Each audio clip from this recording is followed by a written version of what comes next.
Nabi ati video live keessaan arguu dandeessaa. Saanduqa keessas torba bakkee isa waraaname arguu dandeessaa. Garuu obboleessa caalaa nama amannu hin qabnu. Isadha haadhoon isadha obboleessi isadha. Jennee nutti dhaga'ame. Namoonni warri kaan immoo aangilii mataa isaanii waan isaan ka'antu jira. Mucaan kuni naanneen gaafadhe fiigee dhaqeen gaafadhe. Mucaan kun nama wajjin wal dhabdee qabaayi. Mucaan kun walitti bu'iinsa qabaayi jennaan. Namni garuu doorsisaa ture kan jedhu namni wayii immoo natti doorsisaa ture namni jibbarraa qabu jira naan jedhan kan jedhu gaafachuun jalqaba. Naannee immoo odeeffannoo kan biraa immoo dhageessa. Odeeffannoodha miti ammaatti dhuftuutti gaa at least mucattiin intala warra kibbaa walaayittaadhaa jedhan intala inni wajjin ture sun galgala sana. Walaayittaadha naan jedhan ani immoo gaa tokko hadiyyaa jedha tokko walaayittaadha. Mucaa warra kibbaadha. Kafaan nabi. Kafaadhaati immoo. Gaariidha. Ani immoo waan baay'ee taasifama. Mucattii walaayittaadha. Mucaa sanaa wajjin ture.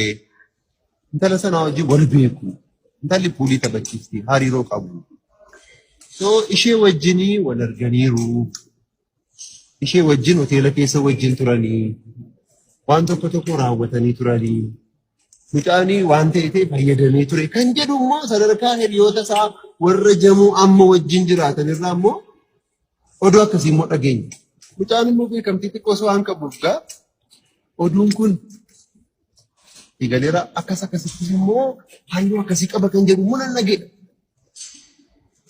Sadarkaa odeeffannoo ta'u wantoota akkasii wajjin wal qabatan waan dhageessee qabdas yoo ta'e. Eegalee namni hin beekamu beektaa? Namni hin beekamu. Amma namni biyya isaatiif qabsaa'ee hin du'a rakkoo hin qabu. Namni wareegamees hin du'a. Qabsoo keessatti immoo aannan wareegama isinitti fuftanii bilisa baatuudha malee qabsoo keessatti aan dhufee milkaa'ee dhufee inni waan akkas jedhamu hin jiru.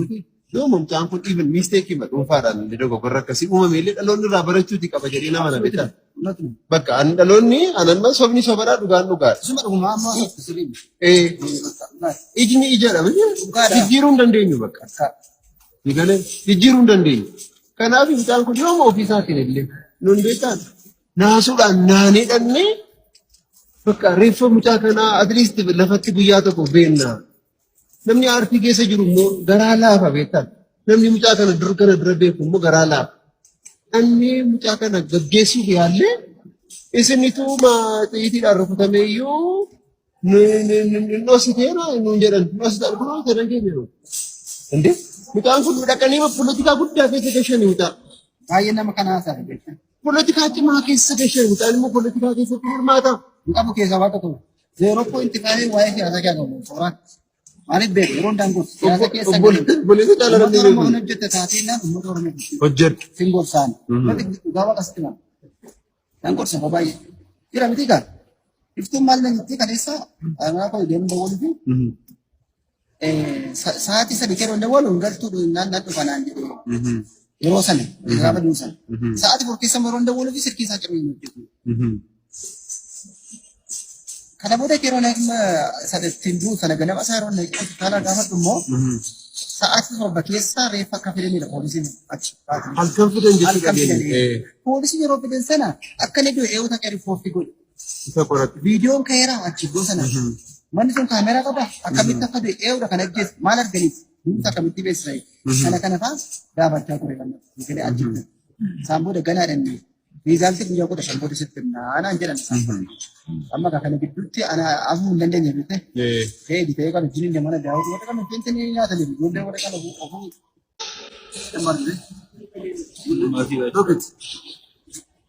Okay. Kuni kennaa godha. Kun haadha manaa isaati. Kun immoo mucaa beeksisa isaati. Kun suuraa nafsi isaa kun haadha. Saganaan beekan. Sagan. Ingiddos tureera. Gammachiisedha. Hangaftisi. Hangafa na argiteedhaas. Haadhaanis akka abbaanis tokko maal jiraata haadhaanis tokko Hangaftisi. Hangafa na. Maatiin keessa namni. Akkamitti godhatu. Maatiin keenya baay'eedha. Jaansa siyyuu nama sin tura. Argiteedha. Isheen gara nama torba sadii biyya. Ammoo maruu gaafa ture kun Suuraan akka inni obbolaa amma kana qabus akka inni obboleessa hangafa qabus Daa'imman gonkumaa hin beeku. Isaa fedheen gara sana deemu fedhe malee. Ani dursa garuu waan ati na waamte falee dursa sii fedhee dhufe. Sirriidha. Si gala? Kana jechaa fedhee dhufe. Sooraani ijoollee keenya keessa nama shanaffaa akkasirra jira. Shanaffaarra jira. Sateellaa kan jiru addunyaa mucaa xinnaa inni qarqashaadha. Iftuu irratti dhalatame. Saratti maqaan illee addunyaati. Okay. Maqaan koo Guddataa Abdataa jedhama. Abdataa inni sun immoo Sooressaa Abdataa. Abdataa ammayyaa. Waan meeqa jira jechuun faayila noormaal tajaajilaa. Bakka obbolaa ta'uu keessan kan mul'isu jechuudha. Bakka ilaali kan manni sirreessi namoo dhaabde. Bakka. Eshi. Kanaadha waan inni. Ani dhiyaate guddate immoo jaarsoo gabaadha bineetti kan inni tokko masa deetti barate achuma jaarsoo gabaadha bineetti. Haayiskuulii immoo kan inni barate achuma jaarsoo gabaadha bineetti. Yaa'u. Barsi kan barate immoo magaalaa Naqamteetti. Okay, Naqamtee ani immoo Naqamteetti yeroo inni barateen beeka. Si galeera Naqamtee ani andaa'uma baay'ee amma gaafa inni du'etti eessa akka inni ta'e hin beeku. Baay'ee bakka akkuma dhufeema ittinaa jedhee gaafa san fakkeenyaaf amma gaafa mucaan kun du'e jedhamu ati yoom dhageesse? Fakkeenyaaf ani amma gaafa kamisaa naannaa sa'aatii 5 yoo lakkaatti hin dhageesse. Ani immoo gara sa'a 3tti dawwalameeti. Ganama moo galgala sana? Ganama sa'aatii 3. Gara sa'a 3tti na bilbilameeti. Obbo Sooraa Guddataatti na dawwal jedhee poolisiidha ilaan jedhe. Yeroo inni deebisee dawwaluuf immoo nama sanaa fi narraan kaasu. Mootummaa dhuu sa'aatii kun keessa mootii mucaadhama beektaa kenna. Mootii Mardaasaa. Gaafichi nama dhageessa. Eeyyee mucaa diimaa tokko jira. Waamamee ture mallee. Natti dawwale ni mootiin. Mootiin oo natti dawwalu. Maalli Sooraa nama waraanidha maal akkam eenyu waraanu kun. Ambolee kee eessa yeroo dawwalu fi iftuu yeroo dawwalu iftuun boocha natti deebisu. Boocha natti deebisu. Isheen obboleettii keessaniif ture. Isheen dhageesseetti. Isheen dhageesseetti. Aqaniiti Isaayyaas mucaadhama tokko jira. Cammaan isa tokko. Isatu makiinaa dhaqee fuudhachi. Akkasiin jettu. Okay, amma gaa iftuu fi Sooraan ol duukaa jiraatu. Ol duukaa jiraatu. Mana tokkotti garuu iddoon itti du'e hoteeladha inni jedhamu immoo dhugaadha. I don't know. Isu ganaa jila malee miti. Akka adda baasu. Ivoolaa hoteelii jedhamee anamma. Nan dhagee. Nan dhagee. Anis nan dhagee akkake. Ilaali. Amma garuu iddichi akkani cufameeru hoteelichi cufameera kan jedhu dhageenye amma immoo banameera kan jedhus dhageenye. Isa immoo dhaqee ilaalan banama. Dura siin arguu fedhe nama. Nama na eegaa jiru jira wajjin deemne dina. Eeshi. Tokko kanatti naa qulqulleessuu kee kanan barbaadu fira reeffa firaa sagalgala gashanii ilaaluu jedhan. Jechuun nun ammoo obboleessa keessa caalaa jaallanne yoo jenne soofadha. Ta'uu hin danda'u. Natti ilaaluuf. Sirriitti ilaalteetti. Qaama isaa fuuldura keessee hundi isaa galgala kana koo hakimiidha san. Nama barate yaada kee hakimiidha san. Isa fayyaati. Eeshi. Inni qaama isaa waan tokko dhiigiin jiru maal jiru. Asirraa xinnoo wanta dhiibbaa jira. Maa inni kun illee dooktarii gaafate. Ayi dhiiga fudhanne nuti. Okay. Sab jirgooneti. Adda isaa. Dhiiga fudhanne kun saambooda asirraa onnaan. Sanas dhiiga nuti fudhatee mirmaraa fudhanne malee waan biraa hin jiru. Inni kun yoo mirbeetta gaa jalqaba dhaalee lammaffaa. Erga ilaaltee boodaan ni yuuka inni fudhatan. Eeyyee. Malee inni cuubeedhaan waraanameera. Wasfeedhaan waraanameera. Shibbuutiidhaan dhaameera. Jechuun amma nu atamma achirratti argite. Nun immoo karaa irratti gorre. Nu dursitee achi geesse. Egalee uummanni immoo nu beekuu danda'a. Fura keenya beekuu danda'a. Mucaa kana jechuun utuu lubbuun jiruusi waan nuti mucaa kanaaf keessattuu obboleessi koo Firaa'olii fi an parsanaalii mucaa kanaaf waan goone.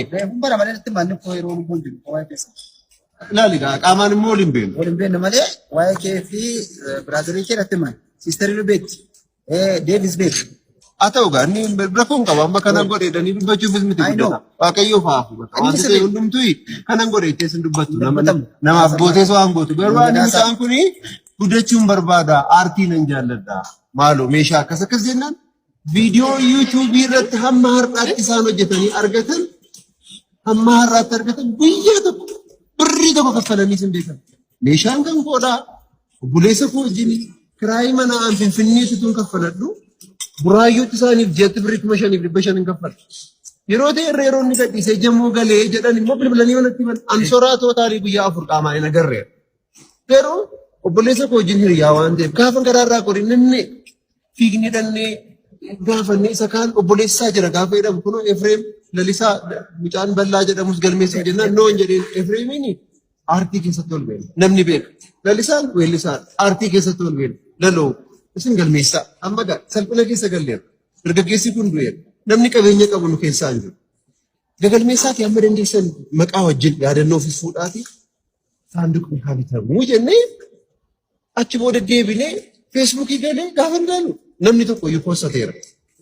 Anis poostiin godhe namni akka namni qaqqabuuf poosti godhe. Amma beektaa nama tokko iyyuu haa ta'u nama keessatti gaaffii uumamuu hin qabu beektaa. Amma namni meebii ati reeffa dhattee obboleessa kee galagashitee ilaaltee dhabdee miti. Galagashitee ilaaltee dhabdee. Sitaatii waan hin godhachi irratti viidiyoo kaasuma irratti. Qoyga haa ta'u bakka caalaa wabiin hin jiru garuu. Galagashitee dhabdee namoonni tokko garuu anamma mucaan tokko naa barreessitee naa barreessitee garuu waraanamee du'eera amna hin jiru. Egaa obboleessi kan inni ijaan arguu dadhabe ati viidiyoo laayivii keessaan arguu dandeessaa. Saanduqa keessaas torba bakkee isa waraaname arguu dandeessaa. Garuu obboleessa caalaa nama amannu hin qabnu. Isadha haadhoon isadha obboleessi isadha. Jennee nutti dhaga'ame. Namoonni warri kaan immoo aangilii mataa isaanii waan isaan ka'antu jira. Mucaan kun naanneen gaafadhe fiigee dhaqeen gaafadhe. Mucaan kun nama wajjin wal dhabdee qabaayi. Mucaan kun walitti bu'iinsa qabaayi jennaan namni garuu doorsisaa ture kan jedhu. Namni wayii immoo natti doorsisaa ture namni jibbarraa qabu jira naan jedhan. Kan jedhu gaafachuun jalqaba. Naannee immoo odeeffannoo kan biraa immoo dhageessa. Odeeffannoodha miti ammaatti dhuftuutti gaa atliist. Mucattiin intala warra kibbaa walaayittaadhaa jedhan intala inni wajjin ture sun galgala sana. Walaayittaadha naan jedhan ani immoo gaa yaa tokko hadiyyaa jedha tokko walaayittaadha mucaa warra kibbaadha. Kafaadhaati immoo gaariidha. Ani immoo waan baay'ee taasifama. Mucattiin walaayittaadha. Mucaa sanaa wajjin ture. Intala sanaa wajjin wal beeku. Intalli puulii taphachiisti hariiroo qabu. So ishee wajjinii wal arganiiru. Ishee wajjin hoteela keessa wajjin turanii. Waan tokko raawwatanii turanii. Mucaanii waan ta'e fayyadamee ture. Kan jedhu immoo sadarkaa hiriyoota isaa warra jamoo amma wajjin jiraatan irraa immoo oduu akkasii immoo dhageenya. Mucaan immoo beekamtii xiqqoos waan qabuuf gaa oduun kun Igaleera akkasitti immoo halluu akkasii qaba kan jedhu immoo nan dhageedha. Sadarkaa odeeffannootti wantoota akkasii wajjin wal qabatan waan dhageessee qabdas yoo ta'e. Igalee namni hin beekamu beektaa? Namni hin beekamu. Amma namni biyya isaatiif qabsaa'ee hin du'a rakkoo hin qabu. Namni wareegamees hin du'a.